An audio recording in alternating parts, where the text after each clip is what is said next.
네, 지난 한 주간의 한반도 정세와 외교 안보 이슈를 다시 정리해보는 토요일의 대담 코너 한반도 브리핑 시간입니다. 외교안보 부처와 북한 문제를 담당하는 지성님 기자와 오늘도 함께하겠습니다. 어서 오십시오. 네, 안녕하세요. 네. 자, 이번 주에도 참 많은 외교 안보 이슈들이 있었습니다. 새 정부의 국가안보실 구성이 발표가 됐고 북한은 탄도미사일을 발사했습니다. 또 미국에서는 주한 미국 대사가 확정이 됐는데 오늘 어떤 얘기들을 나눠볼지 주요 핵심 주제들 소개를 해주시죠. 네, 새 정부 윤석열 정부가 다음 주에 출범합니다. 새 정부 출범을 앞두고 지난 일요일에 대통령실 국가안보실 인선이 발표됐습니다. 예. 네, 새 정부의 외교안보 정책 컨트롤 타워인 국가안보실이 어떤 형식으로 또 어떤 인물로 구성됐는지 먼저 전해드리려고 합니다. 북한은 지난 수요일 동해상으로 탄도미사일 한 발을 발사한 데 이어 오늘은 잠수함 발사 탄도미사일을 쐈습니다. 새 정부 출범을 앞두고 긴장 수위를 계속 끌어올리는 이러한 의도가 뭔지 짚어보겠습니다. 필립 골드버그 주한 미국 대사 지명자 인준안이 미 의회를 통과했습니다. 곧 서울에 부임할 골드버그 지명자가 어떤 인물인지 또 북한과는 어떤 인연이 있는지도 살펴보겠습니다. 마지막으로 다음 주 화요일에 열리는 새 대통령 취임식에 참석하는 주요 외빈들, 특히 미국, 중국, 일본에서 누가 오는지도 소개할까 합니다. 예. 지 기자가 이야기를 한 대로 지난 일요일에 대통령실 국가안보실 인선이 발표가 됐는데 예상을 했던 대로 김성한 고려대 교수가 국가안보실장으로 내정이 됐습니다. 국가안보실 구성원들을 좀 소개를 해주시죠. 네, 윤석열 대통령 당선인은 초대 대통령실 국가안보실장에 김성한 전 외교부 차관을 임명했습니다. 예. 국가안보실 인선은 지난 일요일에 발표됐는데요. 안보실 1차장에는 이명박 정부에서 청와대 대외전략기획관을 지냈던 김태효 성균관대 교수가, 2차장에는 박근혜 정부에서 청와대 위기관리 비서관을 역임했던 신인호 카이스트 을지국방연구소장이 내정됐습니다. 김태효 안보실 1차장 내정자는 국가안전보장회의 사무처장도 같이 맡게 됩니다. 문재인 정부에서는 군사 전문가가 안보실 1차장 겸 NSC 사무처장을 맡았습니다. 현재 서주석 청와대 안보실 1차장은 국방부 차관 출신입니다. 예. 하지만 윤석열 정부에서는 외교안보 전문가가 1차장에 또 군사 분야 전문가가 2차장에 임명됐습니다. 이 같은 국가안보실 직제 개편에 대해 김성한 안보실장 내정자가 직접 그 배경을 설명했는데요. 들어보시겠습니다. 사이버 안보 문제라든지 또 기후변화, 에너지, 또 첨단 기술의 보존 문제, 또 글로벌 공급망 문제라든지 이러한 새로운 이슈들이 우리의 어떤 삶을 직접적으로 위협할 수도 있는 그런 어떤 안보 문제로 아주 급하게 부상을 하고 있습니다. 포괄 안보의 시대에 살고 있다고 볼 수가 있죠. 그래서 외교 안보 전문가가 1차장을 맡고 그 1차장이 NSC 사무처장을 맡아서 이 포괄 안보적 관점에서 소위 안보 문제를 다뤄나가는 게 좋겠다. 이러한 그 배경에서 그 직제를 그렇게 변경하게 됐다는 걸 말씀을 드리고요. 네, 국가안보실 진용을 구체적으로 살펴보면 김태효 1차장 산하에 안보전략비서관, 외교비서관, 통일비서관, 경제안보비서관 이렇게 4개의 비서관실이 있고요. 예. 신인호 2차장 산하에는 국방비서관, 사이버안보비서관, 위기관리센터장이 배치됩니다. 이렇게 국가안보실은 1실장, 2차장, 6비서관, 1센터장 체제로 운영될 계획입니다. 그렇군요. 일각에서는 김성한 안보실장 내정자 또 김태효 안보실 1차장 내정자 모두 이명박 정부에서 외교안보 정책을 설계했던 인물들이기 때문에 윤석열 정부의 대북 정책이나 외교 정책이 이명박 정부 때로 회귀하는 게 아니냐 이런 분석들도 있더라고요. 네, 북한 상황이나 국제 정세가 이명박 정부 때와 많이 달라진 만큼 어떤 구체적인 사안별로 전략의 수정이나 업그레이드는 반드시 필요할 거라고 봅니다. 예. 하지만 외교안보 정책의 바탕이 되는 핵심 국정 철학이나 기조는 그때와 크게 다르지 않을 것으로 보입니다. 그렇군요. 국가안보실은 앞으로 박진 외교부 장관 후보자, 권영세 통일부 장관 후보자, 이종석 국방부 장관 후보자가 국회 청문회를 통과해 정식 취임하면 이들과 함께 윤석열 정부의 외교안보 원팀을 구성하게 됩니다. 새 정부 외교안보팀은 한미동맹을 중심축으로 놓고 중국 등 주변국과는 원칙적이고 국가 이익에 기반한 그러한 관계를 설정해 나갈 것이란 전망이 나옵니다. 김성한 안보실장 내정자와 김태호 1차장 내정자의 과거 발언이나 논문을 보면 첨예한 미중 갈등 국면에서 군사안보뿐만 아니라 경제, 기술, 가치 등 전반에서 한미동맹을 중심축으로 삼겠다는 그러한 방향성이 아주 뚜렷합니다. 대북 정책에서도 문재인 정부와 확연히 다른 기조를 보일 것으로 전망되는데요. 예. 김성한 안보실장 내정자는 새 정부의 대북 정책은 강경 기조라기보다는 원칙에 기반한 대북 정책이라고 강조하고 있습니다. 김성한 안보실장 내정자가 설명한 원칙 있는 대북 정책이란 무엇인지 직접 들어보고 다음 주제로 넘어갈까 합니다. 어떤 기준을 가지고 강경 기조라고 말씀하시는지는 모르겠습니다만은 아마 원칙 있는 남북 관계라고 표현하시는 게 더 적절치 않을까 이렇게 생각을 합니다. 다시 말해서 북한과의 관계를 무조건 우리가 어떻게 보면은 따라가는 추수하는 그런 관계라기보다는 역시 그 동등한 입장에서 소위 비핵화라든지 또 비핵화를 통한 평화와 번영 구축이라는 그런 어떤 확고한 원칙 하에서 남북 관계를 좀 이렇게 이끌어 나갈 수 있도록. 네, 이렇게 김성한 안보실장 내정자 발언을 들어봤는데 일단 좀 이 발언을 들어보면 북한에 마냥 끌려다니지는 않고 동등한 입장에서 비판할 게 있으면 비판도 하겠다 이런 좀 의지가 엿보이는 것 네. 같습니다. 이런 상황에서 북한이 지난 수요일에 탄도미사일을 발사한 데 이어서 오늘 또 탄도미사일을 발사했습니다. 이번엔 SLBM이라고요? 네, 우선 오늘 발사한 탄도미사일에 대해 합동참모본부는 SLBM으로 파악하고 있습니다. 군 당국은 북한이 오늘 오후 2시 7분쯤 함경남도 심포해상에서 동해상으로 SLBM으로 추정되는 단거리 탄도미사일 한 발을 발사했다고 전했습니다. 예. 군 당국은 북한이 SLBM을 잠수함에서 직접 발사한 것으로 추정하고 있는데요. 이번에 쏜 SLBM의 비행거리는 약 600km, 고도는 60여 km로 탐지됐습니다.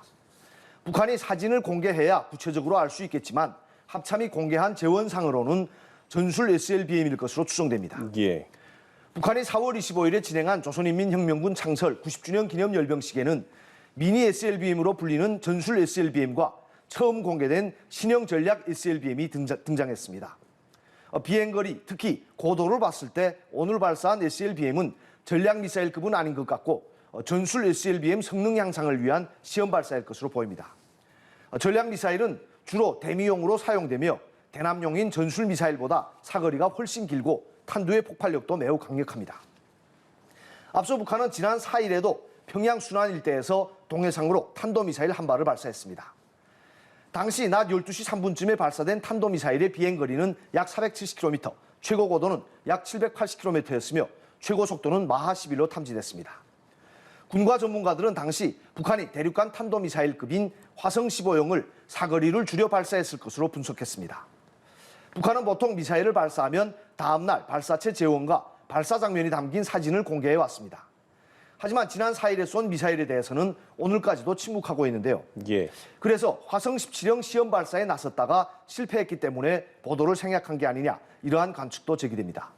북한이 4일에 발사한 탄도미사일은 비행거리와 고도 등 재원을 봤을 때 지난 2월 27일과 3월 5일에 발사한 탄도미사일과 유사하고 또 발사 장소도 그때와 같은 평양시 순안 일대입니다. 당시 2차례 탄도미사일 발사에 대해 북한은 미사일 언급은 전혀 하지 않은 채 정찰 위성 개발을 위한 시험이라고만 밝혔습니다. 네. 하지만 한미 당국은 2월 27일과 3월 5일 발사는 신형 ICBM, 즉 화성 17형 성능 시험일 것으로 판단하고 있습니다. 또 3월 16일에는 화성 17형이 공중에서 폭발해 실패한 것으로 분석하고 있는데요. 북한이 4일에 쏜 탄도미사일과 오늘 발사한 SLBM을 묶어서 내일쯤 보도할 가능성도 있습니다. 예. 과거에도 그런 전례가 있었는데요. 북한은 1월 25일에 장거리 순항미사일 2발을 발사하고 이틀 뒤에는 북한판 이스칸데르로 불리는 KN-23 탄두 개량형 탄도미사일 2발을 쐈는데요. 이 두 차례 미사일 발사를 다 묶어서 1월 28일에 공개한 바 있습니다. 북한이 언제 어떻게 공개하든 아니면 침묵을 하든 탄도미사일을 거듭해서 발사한 것은 우리 군에 의해 확인이 됐습니다. 그렇군요. 새 정부 출범을 코앞에 두고 있기 때문에 계속해서 이런 무력 시위에 나선 건 어떤 기선제압의 의도가 아니냐 이런 생각도 드는데 한미 정상회담도 예정이 돼 있기 때문에 계속해서 무력 시위에 나설 것이라는 그런 분석들도 있더라고요. 네, 새로 출범하는 윤석열 정부를 겨냥했다는 평가가 지배적입니다. 예.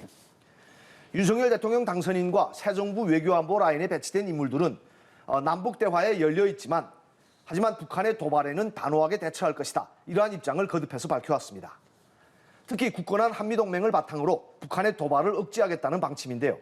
그래서 북한이 새로 출범할 한국 정부를 향해 자신들이 결코 호락호락한 존재가 아니라는 것을 보여주려는 그러한 의도가 있는 것 같습니다.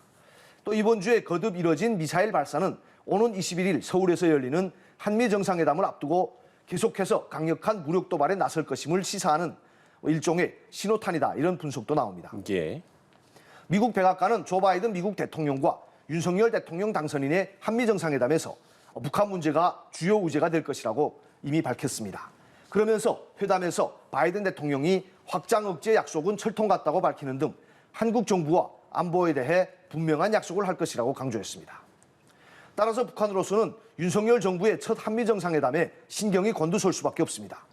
그래서 북한이 한미 정상회담을 겨냥한 무력 도발에 지속해서 나설 수 있다는 관측이 나오는 겁니다. 한미 정상회담을 전후로 한 도발로는 7차 핵실험이 유력하게 거론되고 있습니다. 네. 미 국무부 부대변인은 언론 브리핑에서 미국은 북한이 풍계리 핵실험장을 준비하고 있고 이르면 이달 중 이곳에서 7차 핵실험을 할 준비가 될 수 있다고 평가한다고 말했습니다. 북한은 현재 풍계리 핵실험장 3번 갱도 복구 작업을 진행 중인데요. 이 복구 작업이 마무리되면 언제든지 핵실험에 나설 것으로 보입니다. 예. 이렇게 한국의 새 정부와 한국을 방문하는 바이든 대통령을 의식한 무력 도발이라는 평가도 있지만 내부적으로 자체 계획에 따라 진행되는 신형 무기체계 개발을 위한 행보라는 분석도 있습니다. 김정은 북한 국무위원장은 지난 4월 25일 열병식 연설에서 외부 세력이 자신들의 근본 이익을 침탈하려 든다면 언제든지 핵무기를 선제적으로 사용할 수 있다고 밝혔습니다. 그러면서 핵무력을 최대한 급속도로 강화 발전시키겠다며 특히 임의의 전쟁 상황에서 작전의 목적과 임무에 따라 각종 수단으로 핵 전투 능력을 발휘할 수 있게 준비하라고 지시했습니다. 이 얘기는 대형 전략 탄두뿐 아니라 소형의 전술 핵탄두도 만들고 핵 투발 수단도 ICBM과 같은 전략 미사일에서 대남용 전술 단거리 탄도미사일까지 다양하게 개발해 전면전에서든 또 국지전에서든 언제든 핵무기를 사용할 수 있게 준비하라는 뜻입니다. 예. 최고 지도자가 이처럼 핵무력을 최대한 급속도로 발전시키라고 온 주민들이 지켜보는 앞에서 지시한 만큼 북한 군수 분야 관계자로서는 새로운 무기체계 개발에 속도를 낼 수밖에 없습니다. 신형 무기 개발을 위해서는 시험 발사가 필수인 만큼 그래서 북한이 이번 주에 거듭해서 미사일 발사에 나선 것이다. 이런 해석도 나오는 겁니다. 그렇군요. 다음 소식으로 넘어가 보죠. 미국 현지 시간으로 5일이죠. 미 상원의 필립 골드버그 전 미국 대사 지명자 인준안을 만장일치로 가결을 했습니다. 바이든 대통령이 이제 공식을 임명하면 곧바로 우리나라로 부임하게 될 텐데 보니까 일부 언론에서 이 골드버그 지명자를 대북 저승사자라고 부르기도 하더라고요. 네. 어떤 인물입니까?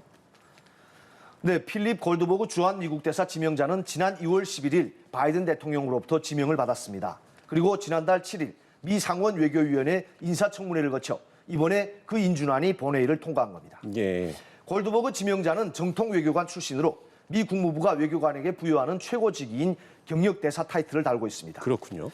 보스턴에서 출생해 보스턴대를 졸업한 골드버그 지명자는 트럼프 행정부 때인 2019년부터 지금까지 콜롬비아 주재 대사를 지내고 있습니다. 콜롬비아에 앞서 칠레와 쿠바의 대사 대행을 지냈고 또 볼리비아와 필리핀의 대사도 역임했습니다. 볼리비아 대사를 지낼 때 볼리비아 대통령으로부터 볼리비아의 분열과 정부 전복 음모를 부추기고 있다는 그러한 이유로 기피 인물로 규정돼 추방 명령을 받기도 했습니다. 미 국무부 정보조사국 담당 차관보 경력도 있고 특히 버락 오바마 행정부 시절인 지난 2009년부터 2010년까지 국무부의 유엔 대북제재 이행 담당 조정관을 맡아 유엔 대북제재 결의 1874호 이행을 총괄하고 또 국제적 협력을 조율했습니다. 예. 북한의 핵실험이나 탄도미사일 발사와 같은 유엔이 금지한 활동을 할 경우 북한에 대한 제재를 지휘하는 자리인데요. 업무 특성상 북한에 대해 강경한 입장을 강조하는 일이 많은 자리여서 대북 강경파란 이미지가 만들어진 겁니다. 실제로 골드버그 지명자는 지난달 상원 인사청문회에서 북한에 대해 불량 정권이라고 규정했습니다. 또한 바이든 정부에서 잘 사용하지 않는 표현인 완전하고 검증 가능하며 불가역적인 비핵화, 즉 CVID가 미국의 억제 정책에 부합한다고 주장하기도 했습니다. 바이든 정부는 그동안 CVID에 대한 북한의 거부감 때문에 완전한 비핵화라는 용어를 주로 써왔는데요. 예. 골드버그 지명자는 이번에 CVID를 다시 강조한 겁니다. 다만 골드버그 지명자를 무조건적인 대북 강경파라고 보기에는 무리가 있다는 관측도 있습니다. 대북 제재 조정관을 역임할 때인 2009년 방한했을 때 현대그룹과 북한 조선아시아태평양위원회가 합의한 개성공단 활성화와 금강산 및 개성관광 재개 조치가 유엔 안보리 대북 제재 결의와 무관하다, 이런 유연한 입장을 보이기도 했습니다. 예, 지 기자의 이야기를 들어보니까 골드버그 지명자는 원칙적이고 강경한 대북 입장을 가지고 있을 것 같다는 생각이 듭니다. 네. 자, 마지막으로 다음 주에 열리는 새 대통령 취임식에 참석할 주요 외빈들을 살펴볼 텐데 특히나 미국과 중국에서 오는 손님들이 좀 특별하다고요? 네, 그렇습니다. 대통령 취임준비위원회는 어제 브리핑에서 오는 10일에 열리는 대통령 취임식에는 143명의 주한 외교사절을 포함해 300여 명의 외빈이 참석할 예정이라며 주요 외빈 명단을 공개했습니다. 예. 우선 미국에서는 카멀라 해리스 부통령의 남편인 더글러스 에모프 변호사를 사절단 단장으로 해서 노동부 장관과 2명의 하원 의원, 또 한국계인 토드김 법무부 차관보, 린다 심 대통령 특별보좌관, 그리고 소설 파친코를 쓴 이민진 작가 등이 옵니다. 미국에서 남성 부통령의 아내를 세컨드 레이디로 부르는 것처럼 첫 여성 부통령의 남편인 에모프 변호사는 세컨드 젠틀맨으로 불립니다. 한국 대통령 취임식 열흘 뒤에 바이든 대통령 방한이 예정돼 있어 대통령을 수행할 백악관 국가안보보좌관이나 국무장관을 한국에 보내지 못하는 대신 백악관 패밀리를 보내 동맹국의 성의를 보이려는 것으로 풀이됩니다. 또 중국에서는 시진핑 국가주석의 최측근으로 사실상 2인자로까지 불리는 왕치산 국가부주석이 시주석의 특별대표 자격으로 취임식에 참석합니다. 예. 중국 헌법상 국가부주석은 주석의 위임을 받아 주석 직권의 일부를 대행할 수 있습니다. 왕부주석은 중국이 그동안 한국 대통령 취임식에 보낸 사실상의 최고위급 인사입니다. 실제로 취임준비위원회는 외빈 참석 명단에서 왕부주석을 정상급 인사로 분류하기도 했습니다. 왕부주석은 시진핑 집권 초기 중국 반부패 사정을 진두에서 지휘한 실세로 시주석 권력 강화의 최대 공신으로 평가받는 인물입니다. 윤석열 당선인은 취임식 직후 왕부주석을 접견할 것으로 알려졌는데요. 이 자리에서 왕부주석은 한중 관계에 대한 시주석의 메시지를 윤 당선인에게 전달할 것으로 보입니다. 일본에서는 현직 외무상이 취임식에 참석합니다. 일본 외무성은 어제 하야시 요시마사 외무상이 기시다 후미오 일본 총리의 특사 자격으로 한국 대통령 취임식에 참석한다고 공식 발표했습니다. 네. 일본 외무상의 한국 방문은 2018년 6월 한미일 외교장관 회담을 계기로 고노다로 당시 외무상이 방한한 이후 약 4년 만입니다. 지한파 인사로 통하는 하토야마 유키오 전 일본 총리도 이번 취임식에 참석합니다. 반면 러시아에서는 별도의 외교사절이 방한하지 않고 안드레이 쿨릭 주한 러시아 대사가 참석하는데요. 예. 이는 러시아의 우크라이나 침공에 따른 한러 관계 악화 때문으로 보입니다. 그렇군요. 자, 다음 주 화요일 윤석열 정부가 공식 출범합니다. 대통령 취임식이 다음 주에 빅 이벤트가 될 텐데 북한이 오늘 쏜 잠수함 발사 탄도미사일에 대해서도 북한 매체가 어떻게 보도할지도 관심이 가는 것 같습니다. 자, 한반도 브리핑 지성님 기자와 함께했습니다. 수고하셨습니다. 네, 수고하셨습니다.